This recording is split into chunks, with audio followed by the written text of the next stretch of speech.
Hello hello hello hello hello. Welcome students, स्वागत है आपका फिजिक्स विजय कोड में एक बार फिर से। मैं हूं विजय कुमार, आपका अपना फिजिक्स टीचर, और हम पढ़ रहे हैं क्लास 10th का बहुत ही इंटरेस्टिंग चैप्टर इलेक्ट्रिसिटी। मैंने आपको पिछले वीडियो में थोड़ा इसका पोर्शन पढ़ा दिया है। Due to some technical reasons and technical glitches मैं कल चला गया था, तो अभी मैं ये वीडियो कंप्लीट कर रहा हूं। तो हम कहाँ थे? हम थे टॉपिक पे ओम्स लॉ पे।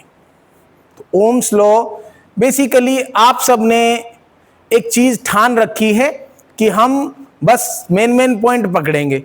मेन पॉइंट पकड़ना है बेटा, लेकिन इसका मतलब ये नहीं है कि हम कोर चीज को ही भूल जाएं। अब V equal to I R को आप ओम्स लॉ कह देते हो। मुझे बड़ा सरप्राइज होता है जब आप ये कहते हो कि V equal to I R is Ohm's law. ना, V is equal to IR is not Ohm's law. This is the mathematical representation of Ohm's law. मतलब जब मैथमेटिकली आप इसको लेके बैठोगे तब तो V is equal to IR आना चाहिए, लेकिन Ohm's law है क्या? चलिए समझते हैं कि किसी भी कंडक्टर से जो करंट फ्लो हो रहा है, किसी भी कंडक्टर से, जैसे यहां पे इस कंडक्टर से हमने करंट फ्लो करा दिया है, ये वाली डायरेक्शन है। यहां पे हमने मीटर ले रखा है, रजिस्टर ले रखा है, वोल्ट मीटर ले रखा है, रियोस्टेट ले रखा है। इन सब में से करंट फ्लो करा दिया। करंट फ्लो कैसे होगा? इनके अक्रॉस हमने बैटरी लगा दी, और बैटरी से किस टर्मिनल से करंट बाहर निकलता है? पॉजिटिव से दूर जाता है और नेगेटिव के टुवर्ड्स आता है। ठीक है, ये कन्वेंशनल करंट की डायरेक्शन यही है। तो current is directly proportional to, यहां पे लिखो V। V क्या है? V is the potential difference across the ends of the conductor. जैसे मैं अगर सिंपली यहां पे एक डायग्राम बनाऊं कि ये आपका कंडक्टर है, रजिस्टर जो ले लिया मैंने, और यहां पे मैंने एक बैटरी लगा दी, ये है। तो करंट की डायरेक्शन पॉजिटिव से ऐसे हो गई, इसमें करंट की डायरेक्शन हो गई, है ना। तो ये क्या कह रहा है कि इसके एंड्स ऑफ द कंडक्टर पे कितना पोटेंशियल डिफरेंस है। मान लो मैंने 12 वोल्ट लगाया, तो ये 12 वोल्ट ही हो गया। चेंज भी कर सकते हैं वेरिएबल, अगर हम बैटरी लगा देंगे जिसकी वैल्यू चेंज कर सकते हो, तो वेरिएबल के लिए ऐसे क्रॉस एरो लगा देते हैं, तो ये वेरिएबल हो जाएगा, मतलब इसकी वैल्यू को चेंज किया जा सकता है। तो ओम्स लॉ क्या कहता है? Current flowing through this conductor will be directly proportional to potential difference across its ends. इसके एंड्स के अक्रॉस में जितना पोटेंशियल डिफरेंस लगा होगा उसके डायरेक्टली प्रोपोर्शनल होगा। इसमें भी कंडीशन है कि whenever the temperature remains constant. हालांकि फिजिकल कंडीशंस हम कहते हैं, मैकेनिकल स्ट्रेन, प्रेशर, एक्सटर्नल जितने भी फैक्टर्स हैं वो सब कांस्टेंट रहने चाहिए। तो आप कैसे लिखेंगे डेफिनेशन? डेफिनेशन ऐसे लिखेंगे कि according to Ohm's law, current flowing through a conductor is directly proportional to potential difference across the ends of the conductor provided physical conditions like temperature, pressure remains constant। और बाकी सब भूल जाओ, कम से कम ये लिख देना कि temperature remains constant। ठीक है, तो यही डेफिनेशन है कि at constant temperature current flowing through the conductor is directly proportional to potential difference across its ends। अब हम आएंगे जब इसको हम मैथमेटिकल फॉर्म में आगे बढ़ाने की बारी आई हमारी। तो मैथमेटिकल फॉर्म में हमने क्या लिख दिया? V प्रोपोर्शनल टू I है, तो V को हमने लिख दिया I इंटू R। R क्या है? कांस्टेंट ऑफ प्रोपोर्शनैलिटी है बेटा। प्रोपोर्शनैलिटी को हटाने के लिए जो कांस्टेंट लगाया हमने, और इस कांस्टेंट ऑफ प्रोपोर्शनैलिटी का नाम है रेजिस्टेंस। क्या नाम है? रेजिस्टेंस, जिसको हम डिटेल में डिस्कस करेंगे। अब ये जो ओम्स लॉ है, साइंटिस्ट का नाम यहीं पे लिखा हुआ है। ओम तो साइंटिस्ट थे ना, जॉर्ज साइमन ओम। क्या नाम था? जॉर्ज साइमन ओम। कहां के थे? जर्मनी के थे, जर्मन फिजिसिस्ट थे। ठीक है, तो इन्होंने क्या किया? V, I और R के बीच में एक रिलेशन जो डेवलप किया, इसी का नाम ओम्स लॉ पड़ा, और इन्हीं के सम्मान में इस लॉ का नाम तो ओम्स लॉ है ही। इन्हीं के सम्मान में रेजिस्टेंस की जो एसआई यूनिट है, जैसे यहां से रेजिस्टेंस का फॉर्मूला निकालेंगे तो क्या आ जाएगा, R is equal to V upon I आ जाएगा, R is equal to V upon I आ जाएगा। तो ये V अपॉन आई जो है होना तो चाहिए था वोल्ट पर एम्पियर। क्या होना चाहिए था, वोल्ट पर एम्पियर होना चाहिए था। इसको एक नया नाम दे दिया एसआई यूनिट्स में, ओम। किसकी यूनिट हो गई, रेजिस्टेंस की। और ओम को एक सिंबल भी अलॉट हुआ, ये सिंबल है ग्रीक सिंबल है, ओमेगा नाम है इस सिंबल का। ये जो सिंबल है ये ओम को, रेजिस्टेंस को रिप्रेजेंट करता है। अब इस ओम्स लॉ में एक और खास बात यह है बेटा कि जैसे जैसे आप वोल्टेज बढ़ाते जाओगे वैसे वैसे उसी प्रोपोर्शन में करंट भी बढ़ता जाएगा। मतलब आपने 2 यूनिट वोल्टेज बढ़ाई ना, तो उसके प्रोपोर्शन में 2 यूनिट करंट भी बढ़ेगा। जरूरी नहीं है एम्पियर बढ़े, लेकिन मिली एम्पियर बढ़े, लेकिन 2 ही बढ़ेगा, है ना, उसके बिल्कुल बराबर प्रोपोर्शन में बढ़ेगा। मैं अगर ज्यादा कमाऊंगा तो मेरा भाई ज्यादा कमाएगा, ऐसी वाली बात है। मैं ज्यादा कमाऊंगा, मेरा परिवार भी वैसे वैसे ऊपर बढ़ता चला जाएगा, है ना। तो वैसी ही कहानी है, अगर वोल्टेज बढ़ती चली जाएगी तो करंट बढ़ता चला जाएगा, वोल्टेज घटती चली जाएगी तो करंट भी घटता चला जाएगा। चोली दामन का साथ है भाई साहब, छोड़ेंगे ना तेरा साथ हम साथी मरते दम तक। कि V अगर बढ़ेगा तो करंट भी बढ़ेगा, कोई बात नहीं, तू घट रहा है तो मैंने भी घट जाना है भाई। तू डूबेगा तो डूबेगा मैं भी। भाई ने कहा करने का तो करने का, भाई ने कहा नहीं करने का तो नहीं करने का। भाई कौन है, वोल्टेज। वोल्टेज ने कहा करंट को बढ़ जा बेटा, वोल्टेज बढ़ी करंट भी बढ़ गया। वोल्टेज ने कहा करंट को मैं घट रही हूं, कोई बात नहीं, करंट बोला मैं भी तेरे साथ घटूंगा। ठीक है, तो ये क्या हुआ, V is equal to I R is the mathematical form of Ohm's law. यहां पे ये जो ग्राफ बना रखा है ये इसी को रिप्रेजेंट कर रहा है। वोल्टेज कितनी बढ़ाई, 1 unit, current 1 unit, voltage 2, current भी 2, है ना। यहां पे वोल्ट और एम्पियर में ले रखा है हमने, तो ये हमारे पास ग्राफ बनता चला जाएगा, स्ट्रेट लाइन ग्राफ। ठीक है, चलिए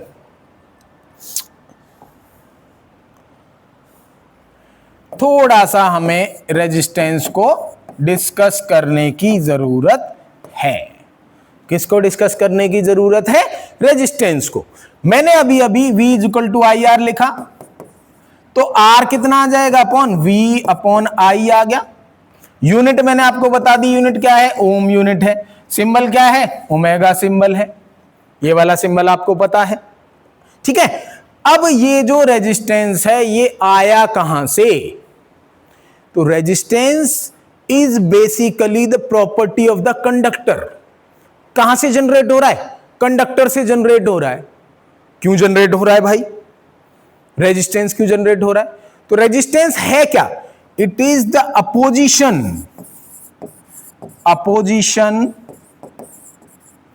प्रोवाइडेड या फिर प्रोड्यूस्ड बाय द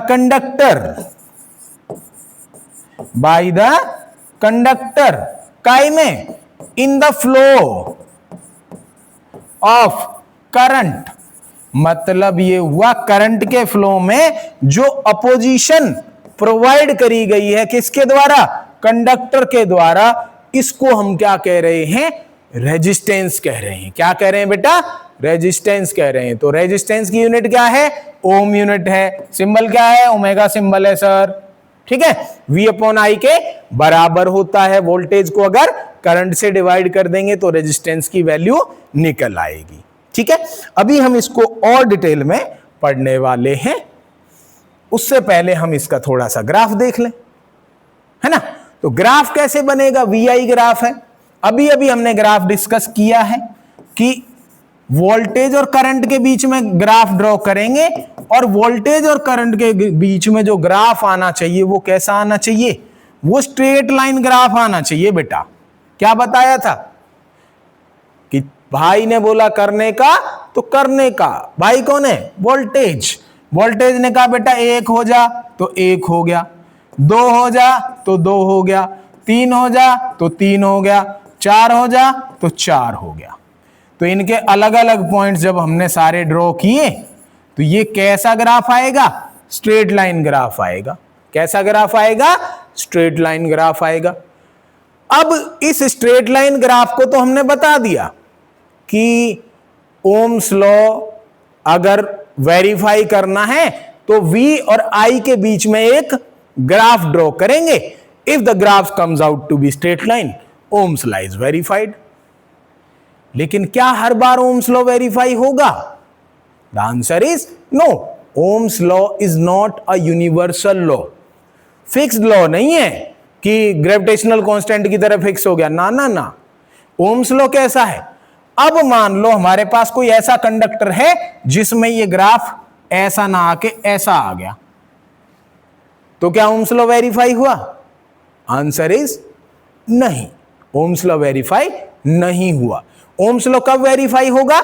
जब सिर्फ स्ट्रेट लाइन ग्राफ आएगा। थोड़ा अप डाउन हो सकता है, इधर भी हो सकता है, लेकिन स्ट्रेट लाइन ग्राफ आना चाहिए V और I के बीच में। तो सर ये अगर मान लो ऐसा आ गया या ऐसा कर्व बन गया तो क्या ओम्स लॉ वेरीफाई नहीं हुआ? आंसर इज नहीं, ओम्स लॉ वेरीफाई नहीं हुआ। तो ये जो कंडक्टर्स होंगे ना बेटा, जिनका ग्राफ स्ट्रेट लाइन नहीं आता है, provided you have not done any calculation और एक्सपेरिमेंटल मिस्टेक्स, कैलकुलेशन और एक्सपेरिमेंटल मिस्टेक्स नहीं है, और आपका ग्राफ VI ग्राफ ऐसे आ रहा है, VI ग्राफ अगर इस तरीके से आ रहा है, तो इन कंडक्टर्स का अलग नाम है बेटा, जिनको बोलते हैं नॉन ओमिक कंडक्टर्स। कौन से हो गए? नॉन ओमिक कंडक्टर्स नाम हो गया बेटा इनका। क्या नाम हो गया? नॉन ओमिक कंडक्टर्स नाम हो गया। तो यहां पे कैटेगरी डिवाइड हो गई कि एक हो गए ओमिक कंडक्टर्स और दूसरे हो गए नॉन ओमिक कंडक्टर्स। एक हो गए ओमिक कंडक्टर्स जो ओम्स लॉ को फॉलो करते हैं, दूसरे हो गए नॉन ओमिक कंडक्टर्स जो ओम्स लॉ को फॉलो नहीं करते हैं। बहुत सिंपल, नहीं फॉलो करेंगे तो उनका ग्राफ स्ट्रेट लाइन नहीं आएगा, कर्व ग्राफ आएगा। और कर्व ग्राफ आएगा तो कंडक्टर को क्या कह दोगे? नॉन ओमिक कंडक्टर कह दोगे। और स्ट्रेट लाइन ग्राफ आएगा तो स्ट्रेट लाइन ग्राफ के लिए फिक्स है, स्ट्रेट लाइन ग्राफ होगा तो ये हमारा ओम्स लॉ को फॉलो कर रहा है। अब ओम्स लॉ का हमने ग्राफ बना लिया, हम इससे और क्या कर सकते हैं? हम इससे ये कर सकते हैं कि अगर हमारे पास ग्राफ बना हुआ है, हमने ग्राफ बना लिया है, तो हम इससे रेजिस्टेंस को मेजर कर सकते हैं। क्या कर सकते हैं? रेजिस्टेंस को मेजर कर सकते हैं। और रेजिस्टेंस को मेजर कैसे करेंगे? स्लोप निकाल के। कैसे निकालेंगे बेटा? स्लोप। किसका स्लोप? VI ग्राफ का स्लोप। किसका स्लोप? स्लोप नहीं, सॉरी, स्लोप, VI ग्राफ का स्लोप। अब स्लोप कैसे निकालते हैं सर? स्लोप हमने 9th में बताया होगा। तो स्लोप होता है बेटा, ग्राफ में दो एक्सिस होते हैं, एक वाई एक्सिस होता है और एक एक्स एक्सिस होता है ना। वाई की वैल्यू भी वेरी कर रही है, एक्स की वैल्यू भी वेरी कर रही है। तो हम क्या करते हैं स्लोप निकालने के लिए? y2 minus y1 divided by x2 minus x1, change in y divided by change in x। इसको simply delta y divided by delta x भी लिख सकते हैं, है ना। अब ग्राफ पे आ जाओ हमारे पे। ग्राफ में हमने क्या लिया? यहां पे v लिया, यहां पे i लिया है। तो वर्टिकल ग्राफ पे v है, तो यहां पे हो गया change in v divided by change in i। तो change in voltage upon change in current, slope आ जाएगा। और यही स्लोप हमें क्या देगा? रेजिस्टेंस देगा। क्या देगा? रेजिस्टेंस देगा। यही लिखा हुआ है बेटा। दो तरीके से निकाल सकते हैं, चेंज पे भी या फिर सिंपली कोई एक वैल्यू ले लो, y अपॉन एक्स भी कर दोगे तो ये भी तो स्लोप ही है, ये भी रेजिस्टेंस को ही रिप्रेजेंट करेगा। तो delta v upon delta i भी और v अपॉन i भी, ये दोनों किसको? रेजिस्टेंस को ही रिप्रेजेंट करेंगे। याद रहेगा? चलो, और क्या फॉर्मूला हो सकता है इसका? और क्या फॉर्मूला हो सकता है? अगर यही ग्राफ ले रहे हैं, कौन कौन सा? ये V, ये I, VI ग्राफ बनाया हमने, ये कोई वैल्यूज मान ली मैंने, ठीक है, ये 1, ये 2 और ये 3। मान लो ये 2 है, 4 है, 6 है, ये 2 है, 4 है, 6 है, ये वोल्ट में है और ये एम्पियर में है, ठीक है। चलो, दो तरीके से निकाल सकते हैं। एक तो R निकालने का तरीका क्या था? Delta V upon delta I, यानी कि V2 minus V1 divided by I2 minus I1। अब कोई भी 2 पॉइंट मान लो, है ना, इसको 1 पॉइंट मान लो, इसको मान लो 2 पॉइंट, इसको पॉइंट नंबर 1 और इसको पॉइंट नंबर 2। निकालो रेजिस्टेंस। पॉइंट नंबर 2 पे V2 कितना है बेटा? 6 है, तो ये हो गया 6 माइनस पॉइंट नंबर 1 पे V कितना है? 4, 6 माइनस 4। अब बताओ I कितना था पॉइंट नंबर 2 पे? 6 था, और यहां पे पॉइंट नंबर 1 पे I कितना था? 4 था, 6 माइनस 4। हर एक पॉइंट पे 6 माइनस 4, 6 माइनस 4, 1 नहीं आ गया, 1 ओम आ गया। और सिंपली निकालो, सिंपली 6 डिवाइडेड बाई 6, यानी कि V अपॉन I भी निकालोगे तो 6/6, 1 ओम ही आएगा। तो जो कंडक्टर्स ओम्स लॉ को फॉलो कर रहे हैं उनका रेजिस्टेंस क्या होता है? कांस्टेंट होता है। कैसा होता है? कांस्टेंट होता है। किनके लिए? Those who are following Ohm's law, those which are following Ohm's law, resistance for them will remain constant throughout. उनका resistance constant रहेगा। I hope you understood the topic well. अब resistance पे और डिस्कशन होगा। ये तो हो गया Ohm's law, Ohm's law। अब आते हैं रेजिस्टेंस पे। मैंने आपको बता दिया है कि R is equal to V upon I तो है, ओम यूनिट है, ये भी बता दिया, सिंबल भी बता दिया। अब क्या रह गया सर? अब यहां पे मान लो ये रेजिस्टेंस प्रोड्यूस क्यों हो रहा है? What is the cause of resistance? What is the cause of resistance? कारण क्या है रेजिस्टेंस का? तो रेजिस्टेंस का कारण है 2 चीजें। कौन कौन सी? एक तो कंडक्टर के अंदर इलेक्ट्रॉन बहुत सारे हैं, बहुत सारे मतलब मिलियंस में, बिलियंस में हैं, right? There are very large number of electrons available within the conductors, and during the flow of current they start moving. electrons का movement होगा, flow of charges per unit time ही तो होता है current. तो जैसे जैसे इलेक्ट्रॉन फ्लो होंगे और they are almost moving at the speed of light, speed of light पे जा रहे हैं ऐसे बहुत सारे, क्या करेंगे? एक दूसरे के साथ टकरा जाएंगे। क्या करेंगे? एक दूसरे के साथ टकरा जाएंगे। अब रोड पे कारें बिना किसी रूल रेगुलेशन के, बिना ब्रेक के इनफाइनाइट स्पीड से भागना शुरू कर दें तो टक्कर होंगी, एक्सीडेंट्स होंगे। वही रेजिस्टेंस है। तो यहां पे क्या हो रहा है? इलेक्ट्रॉन इलेक्ट्रॉन कोलिजन एक तो कारण है, electron electron is the reason. दूसरा भाई उसके अंदर एटम्स भी तो हैं, कंडक्टर के अंदर अपने एटम्स भी तो हैं इलेक्ट्रॉन्स के अलावा। तो इलेक्ट्रॉन्स और एटम्स भी आपस में टकराएंगे। तो ये 2 कॉज हैं, electron electron collision, electron atom collision is the reason behind resistance. जो रेजिस्टेंस प्रोड्यूस हो रहा है it is due to electron electron collision and electron atom collision.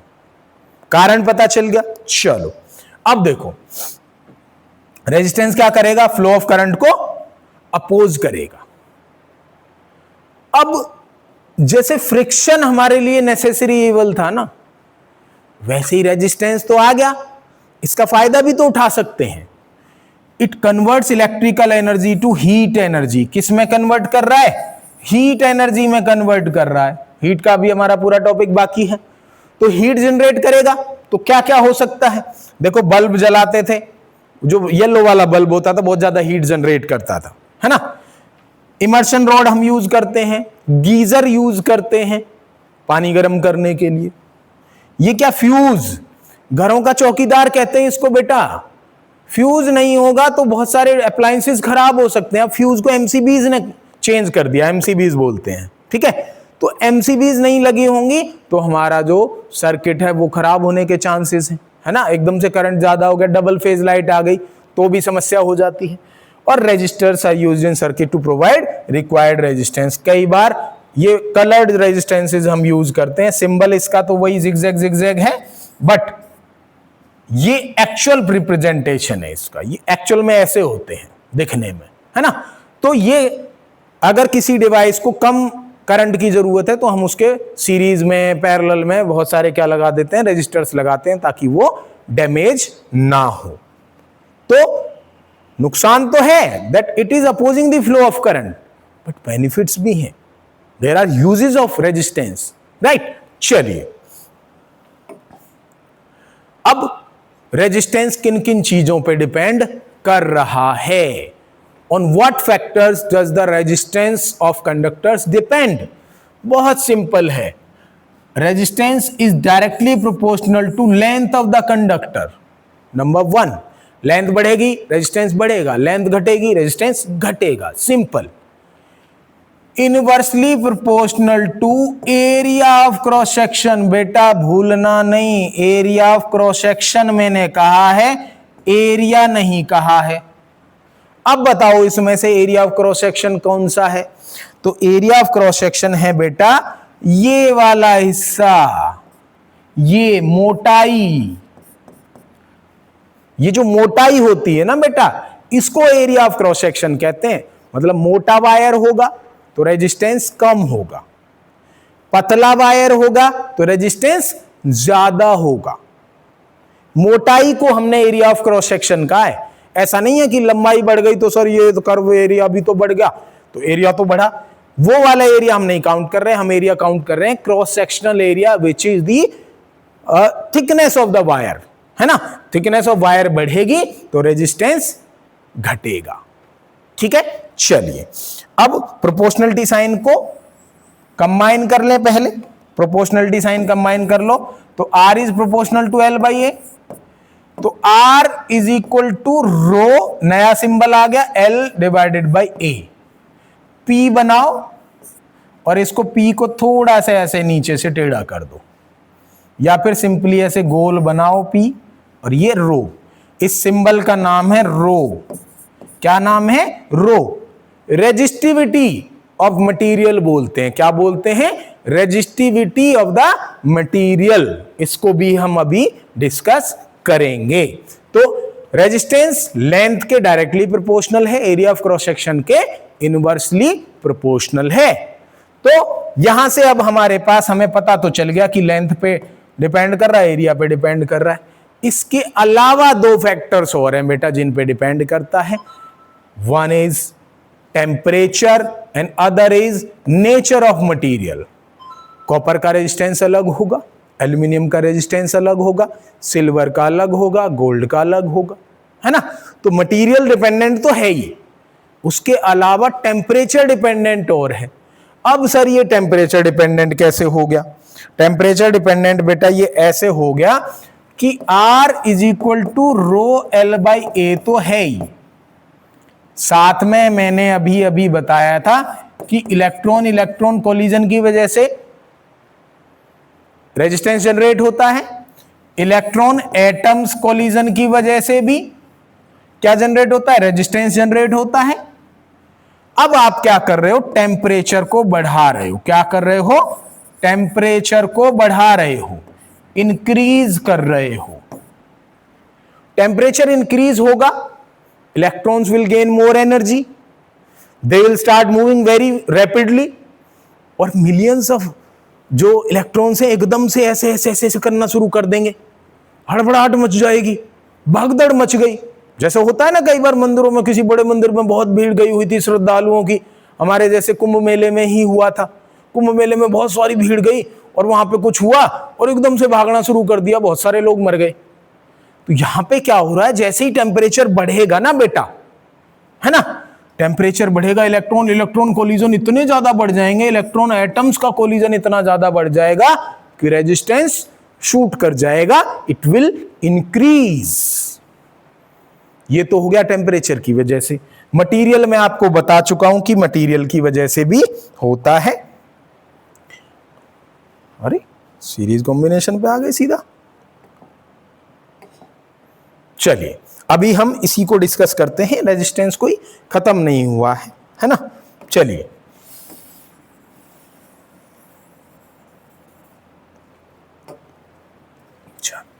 अब क्या क्या बताया मैंने, थिक वायर का रेजिस्टेंस कम होगा, थिन वायर का रेजिस्टेंस ज्यादा होगा, मटेरियल पे डिपेंड करता है, अलग अलग मटेरियल का अलग अलग रेजिस्टेंस होता है, ये मैंने आपको बता दिया है ना। रेजिस्टेंस लेंथ के डायरेक्टली प्रोपोर्शनल है, ये भी मैंने आपको बता दिया। एरिया के इनवर्सली प्रोपोर्शनल है, तो लेंथ के लिए स्ट्रेट लाइन ग्राफ आएगा, है ना, रेजिस्टेंस और लेंथ के बीच में, रेजिस्टेंस और लेंथ के बीच में स्ट्रेट लाइन ग्राफ आ गया, और रेजिस्टेंस और एरिया ऑफ क्रॉस सेक्शन के बीच में इनवर्सली प्रोपोर्शनल का ग्राफ आएगा, ये ऐसे, एरिया बढ़ेगा रेजिस्टेंस घट जाएगा, ये वाला ग्राफ हो गया, ठीक है। बाकी मैंने जो चीजें बताई हैं ये वही टेबल में यहां पे उतारी हुई हैं, notes will be provided to you free of cost, so don't worry, है ना। तो ये नोट्स आपको मिल जाएंगे, मैंने आपको जो जो चीजें बताई हैं उनको आप नोट कर लें और आपको कोई कंफ्यूजन इस टॉपिक में नहीं होगा, राइट। अब हमारे पास रेजिस्टेंस मैंने अभी अभी डिस्कस किया है आप लोगों से। अभी मैं रेजिस्टिविटी और थोड़ा सा यहां पे डिस्कस कर लेता हूं, क्योंकि रेजिस्टिविटी बहुत इंपॉर्टेंट टॉपिक है। R is equal to rho L by A तो आ ही गया। अब यहां से रो का फॉर्मूला भी तो निकाल सकते हैं, क्या आ जाएगा, R A divided by L, R A divided by L. Unit निकालो, रेजिस्टेंस की तो ओम है, एरिया की मीटर का स्क्वायर है, मीटर इंटू मीटर, और लेंथ की मीटर होती है, तो मीटर से 1 मीटर कट गया, तो यूनिट क्या आ गई, ओम मीटर। किसकी यूनिट आ गई बेटा, रेजिस्टिविटी की। किसकी आ गई, रेजिस्टिविटी। रेजिस्टिविटी की यूनिट क्या हो गई, ओम मीटर यूनिट हो गई। क्या यूनिट हो गई बेटा, ohm metre is the unit of resistivity. याद रहेगा, वेरी गुड। अब देखो बेटा, ये जो रेजिस्टिविटी है ये प्रॉपर्टी है मटेरियल की। किसकी प्रॉपर्टी है, मटेरियल की प्रॉपर्टी है। किसकी प्रॉपर्टी है, जल्दी बताओ, it is the property of the material. अब अगर आपसे कोई ये कह दे मैंने लेंथ को 2 गुना कर दिया है और एरिया को मैंने क्या कर दिया, एरिया ऑफ क्रॉस सेक्शन को, चलो इसको मैंने 1/3 कर दिया नए एरिया को, चलो बताओ नई रेजिस्टिविटी क्या होगी। फॉर्मूला ये है आपके सामने। आप लोग क्या करोगे कि इस एरिया की जगह इसको रख दोगे, लेंथ की जगह इसको रख दोगे, which will be incorrect at all, मतलब फुल्ली इनकरेक्ट होगा। क्यों होगा फुल्ली इनकरेक्ट, क्योंकि ये वैल्यूज आप सब्स्टिट्यूट कर दोगे तो रेजिस्टिविटी कैसे बदली। रेजिस्टिविटी तो मटेरियल की प्रॉपर्टी है, लेंथ पे एरिया पे डिपेंडेंट ही नहीं है। तो अगर कॉपर को एल्युमिनियम में बदल दोगे, एल्युमिनियम को गोल्ड में बदल दोगे, गोल्ड को सिल्वर में बदल दोगे, तो रेजिस्टिविटी बदलेगी, अदरवाइज रेजिस्टिविटी कभी नहीं बदलेगी बेटा। याद रहेगा, वेरी गुड। तो क्या बदलता है सर, बदलता है रेजिस्टेंस, बदलता है resistance. R is equal to rho L by A है ना।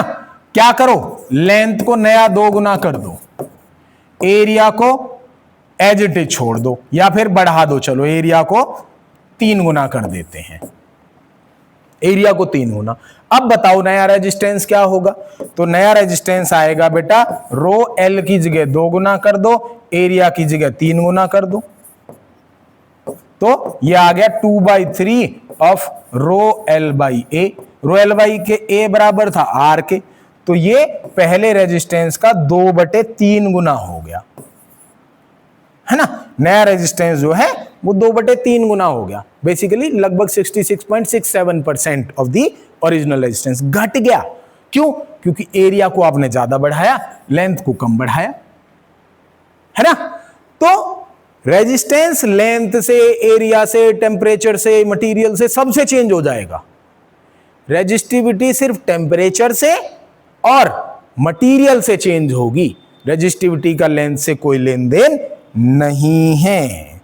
चलिए, अब है आपका रेजिस्टेंसेस को अगर हम सर्किट में यूज कर रहे हैं तो सर्किट में यूज करने के दो तरीके हैं। एक तो सीरीज में हम यूज कर सकते हैं, जैसे मैंने यहां लगाए हुए हैं, एंड टू एंड कनेक्शन बोलते हैं। एंड टू एंड हमने रेजिस्टेंसेस को एंड टू एंड जोड़ा हुआ है। तो कैसे निकालोगे फॉर्मूला, कैसे निकालोगे ये R1 + R2 + R3? देखो, समझने की कोशिश करो। मैंने यहां स्पेस इसीलिए छोड़ा हुआ है कि ये रेजिस्टेंसेस हैं, 3 ले रखे ना बेटा। चलो, मैं भी यहां पे 3 ले रहा हूं और यहां पे मैंने क्या किया, एक बैटरी को यूज कर लिया है। ये रेजिस्टेंस R1 है, ये रेजिस्टेंस R2 है, रेजिस्टेंस R3 है ना। यहां पे ये वोल्टेज है V और ये पॉजिटिव टर्मिनल, ये नेगेटिव, इसमें करंट फ्लो हो गया I। तो सीरीज में जब हम रेजिस्टर्स को लगाएंगे ना, तो इनमें एक तो करंट एज इट इज रहेगा, सेम रहेगा और वोल्टेज हो जाएगी डिवाइड, सबको अलग अलग वोल्टेज मिलेगी। इसको मिलेगी V1, इसको मिलेगी V2 और इसको मिलेगी V3। वोल्टेज सबको क्या मिल रही है, अलग अलग मिल रही है। इस डायग्राम पे बाद में आएंगे, पहले हम इसको सॉल्व कर लेते हैं। डायग्राम क्या है, 1, 2 और 3 अलग अलग वैल्यू के 3 रेजिस्टेंस ले लिए हमने। यहां पे वोल्टेज V, करंट इसमें से I पास करा दिया, R1, R2, R3। मैंने क्या बताया कि current will remain same throughout. कौन सा कॉम्बिनेशन है, सीरीज कॉम्बिनेशन है, series combination of resistors. Resistors का कौन सा कॉम्बिनेशन ले रहे हैं, सीरीज कॉम्बिनेशन ले रहे हैं। करो सॉल्व बेटा। कैसे करेंगे, इसके अक्रॉस वोल्टेज ड्रॉप होगा फर्स्ट का V1, इसके अक्रॉस ड्रॉप होगा V2 और इसके अक्रॉस ड्रॉप होगा V3। ड्रॉप का मतलब है कंजप्शन, है ना। तो R1 वाले रेजिस्टेंस ने V1 वोल्टेज खाया, R2 वाले ने V2 का खपत किया और R3 वाले ने V3 का। तो हमारे पास वोल्टेज इनपुट कितनी थी, वोल्टेज इनपुट थी हमारे पास V1 + V2 + V3, total V तो हुई, है ना। चलो, अब हम क्या करते हैं, यहां पे टोटल कंबाइंड रेजिस्टेंस सीरीज में हमने मान लिया कितना, फिक्स मान लेते हैं, रेजिस्टेंस को RS मान लिया और टोटल वोल्टेज तो हमारे पास है ही V। फॉर्मूला लगा दो, करंट सेम है बेटा, सब में करंट क्या है, सेम है। तो V = IR का फॉर्मूला लगा दो, V = IR, करंट सेम है, V फाइनल हमारे पास है ही, R हो गया RS। तो left hand side of the equation, ये मान लो इक्वेशन नंबर 1 है, तो लेफ्ट हैंड साइड तो आ गई IRS के बराबर, ठीक है। ये V की वैल्यू आ गई बेटा। अब हमें निकालना है V1, लगाओ फॉर्मूला, V = IR फॉर्मूला है। V कितना है, V1 है फर्स्ट वाले से, करंट सेम है, रेजिस्टेंस कितना है, R1 है, तो V1 की वैल्यू आ गई, कितनी आ गई, IR1। सिमिलरली V2 की वैल्यू कितनी आ जाएगी, IR2। सिमिलरली V3 की कितनी आ जाएगी, IR3। इन सबको मिला के लिख देते हैं इक्वेशन नंबर 3 और इसको लिख देते हैं यहां पे इक्वेशन नंबर 2। तो इक्वेशन 2 और 3 से उठा के वैल्यूज को कहां रख दें, इक्वेशन नंबर 1 में रख दें, है ना। तो क्या हो जाएगा, इक्वेशन नंबर 1 में लेफ्ट हैंड साइड पे v की जगह रख दिया IRS और राइट हैंड साइड में v1 की जगह IR1, v2 की जगह IR2 और v3 की जगह IR3। ठीक है, I सब जगह से कॉमन आ जाएगा, तो यहां से राइट हैंड साइड से I कॉमन ले लो, ये हो जाएगा R1 plus R2 plus R3। IRS left में था, I से I कैंसिल आउट हो गया, तो सीरीज कॉम्बिनेशन में टोटल रेजिस्टेंस निकल के आया R1 plus R2 plus R3। अगर मान लो n नंबर ऑफ रजिस्टर्स होते तो उनको भी ऐड कर देते, R4, R5, R5 up to Rn। If there are n number of resistors तो हमारे पास ये इस तरीके से जुड़ते हुए चले जाएंगे। सीरीज में रजिस्टर्स को जोड़ोगे तो it will give you algebraic sum of the resistances. 20-20 के दो जोड़े तो 40 हो गया, 40-40 के दो जोड़े तो 80 हो गया, 90-90 जोड़े तो 180 हो गया, है ना। बहुत सिंपल। अब आते हैं हम स्लाइड पे। स्लाइड क्या कह रही है, वही बता रही है कि रेजिस्टेंस तो सीधे जुड़ गए, एल्जेब्रिक सम हो गया, है ना। करंट मैंने बताया था सीरीज में कैसा रहेगा, फिक्स रहेगा। वोल्टेज अलग अलग हो जाएगी, सबको जोड़ना पड़ेगा। रेजिस्टेंस सबके जुड़ जाएंगे, है ना। करंट के फ्लो होने का सिर्फ एक ही पाथ एग्जिस्ट करता है सीरीज के केस में। अब सीरीज का डिसएडवांटेज क्या है, सीरीज का डिसएडवांटेज है कि रेजिस्टेंस बढ़ जाता है, रेजिस्टेंस बढ़ जाता है, रेजिस्टेंस इंक्रीज हो जाता है। ठीक है, चलिए अब क्या करें, है ना, क्या करें, कुछ नहीं कर सकते। रेजिस्टेंस बढ़ेगा तो क्या होता चला जाएगा, करंट की वैल्यू घटती हुई चली जाएगी। रेजिस्टेंस बढ़ेगा तो करंट की वैल्यू घटती हुई चली जाएगी, which means we will be in loss. और रियल लाइफ में हम कहाँ यूज करते हैं, झालरें देखी होंगी, घरों में लाते हैं ना, चाइनीज लाइटें लाते हैं हम, कहाँ, दिवाली पे।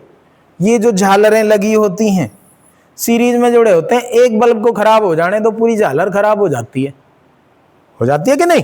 चलिए ये वही है, old style circuit wiring, battery combination, battery को सीरीज में जोड़ते हैं। बैटरीज घरों में अगर आपके इन्वर्टर लगा होगा, अगर डबल बैटरी का है तो दोनों सीरीज में जोड़ी है हमने, ठीक है, सीरीज कॉम्बिनेशन में।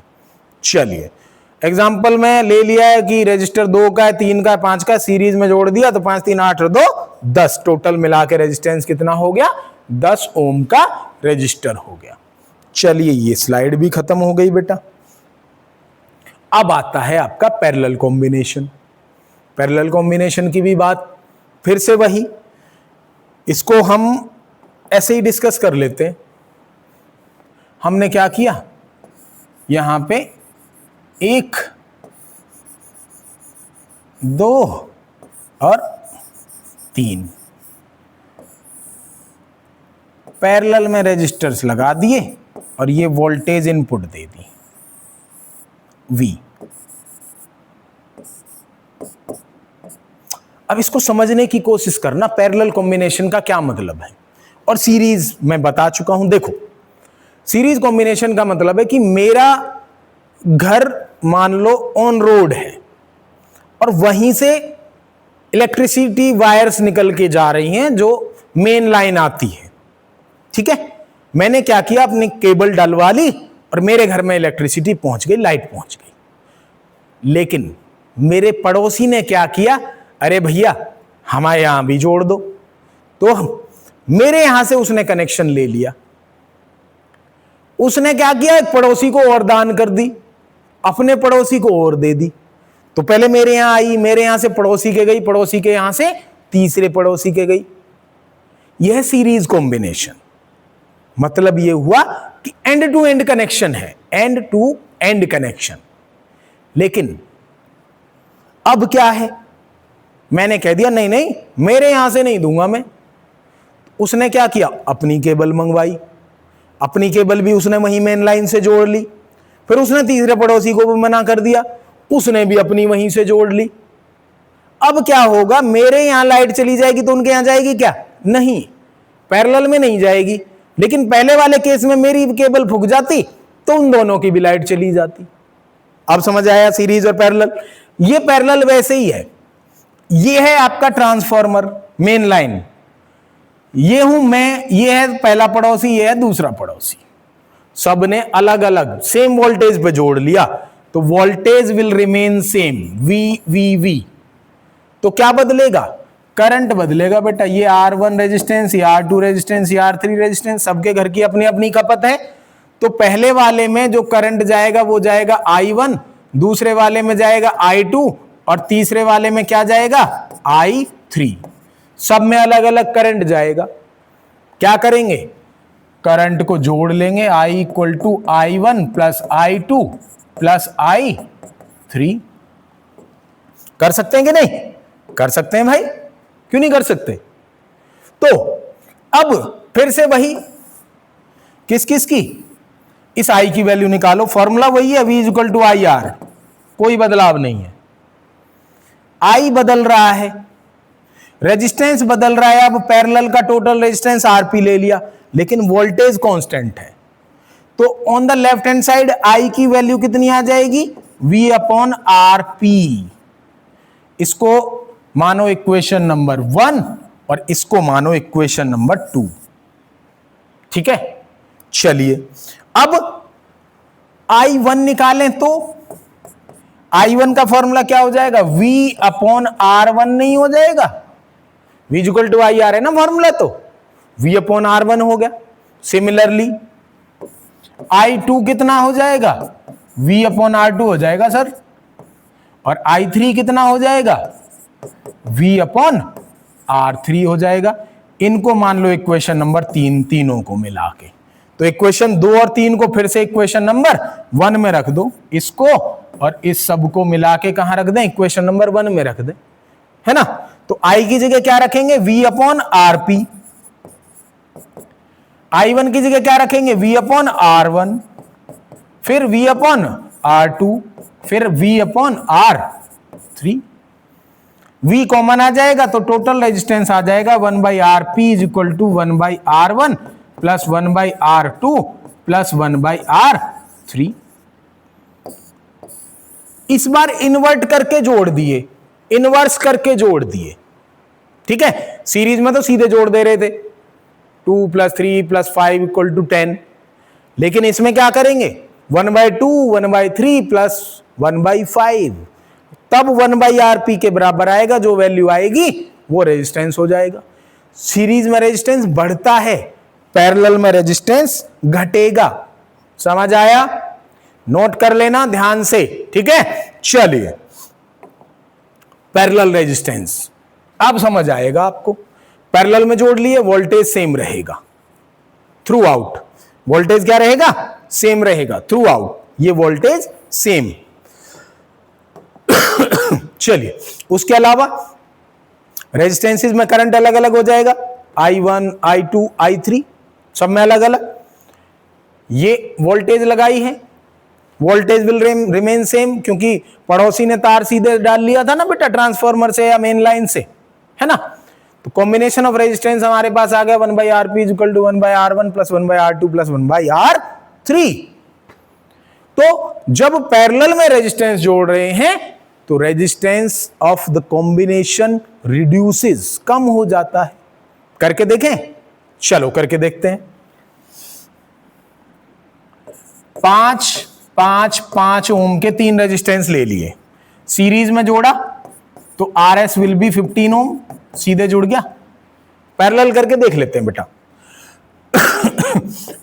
1/RP will be equal to 1/5 plus 1/5 plus 1/5, LCM 5 आ गया। 1 + 1 + 1, आंसर इज 3/5। 1/RP है बेटा, भूलना नहीं। तो RP कितना हो जाएगा? 5/3। सॉल्व करो, 3 दूनी 6, 2 भी नहीं रहा ना, 3 1 जा 3, 2 और बचा 6 बार कर दें, 1.66 बार आ गया, मतलब लगभग 1.5 ओम हो गया।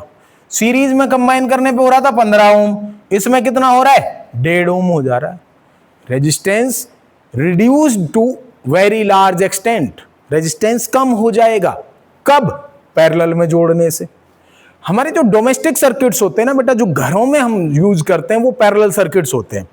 हर एक बल्ब के लिए अलग स्विच होगा, हर एक फैन के लिए अलग स्विच होगा, एसी का स्विच अलग, इन्वर्टर कह रहा हूं, और हमारे घर में कोई रेफ्रिजरेटर है, उसका स्विच अलग होगा।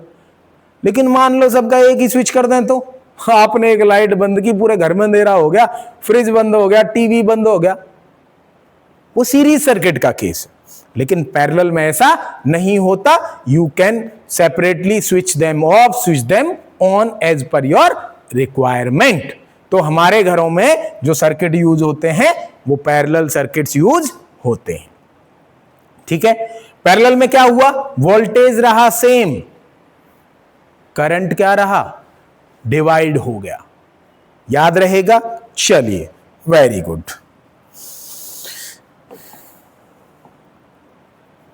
सीरीज वर्सेस पैरेलल, ये मैं तुम्हें ऑलमोस्ट बता चुका हूं। सेम करंट रहेगा सीरीज में, एक ही पाथ रहेगा करंट का, है ना। एक component fail, whole circuit breaks. अगर एक डिवाइस बीच में बंद हो गया, ये बल्ब बंद हो गया, तो दूसरा नहीं जलेगा। मेरे यहां लाइट चली गई, पड़ोसी के यहां भी चली जाएगी, अगर मैंने उसको अपने यहां से बिजली दी हुई है तो। ठीक है, डन। टोटल रेजिस्टेंस बढ़ जाता है। डेकोरेटिव लाइट्स में और ओल्डर अप्लायंसेस में इसका यूज होता है। डेकोरेटिव लाइट्स तुम जानते ही हो, ये इस तरीके की जो चाइनीज लाइटें आजकल हम खरीदते हैं। पैरेलल सर्किट में क्या होगा, मान लो पहला बल्ब ने काम करना बंद कर दिया तो कोई बात नहीं, दूसरा और तीसरा चलते रहेंगे। करंट डिवाइड होता है पैरेलल सर्किट में, रिक्वायरमेंट के हिसाब से अब अलग अलग डिवाइस को अलग अलग करंट मिलता रहेगा। टोटल रेजिस्टेंस डिक्रीज हो जाता है ना। होम वायरिंग में, मिलियंस ऑफ अप्लायंसेस में आजकल हम मैक्सिमम केसेस में पैरेलल सर्किट का ही यूज कर रहे हैं। एडवांटेज क्या है, इंडिपेंडेंट ऑपरेशन, अलग डिवाइस अलग से चलेगा, मैंने बताया सबका स्विच अलग अलग होता है घरों में, है ना। एक काम भी नहीं कर रहा है तो दूसरा काम करेगा।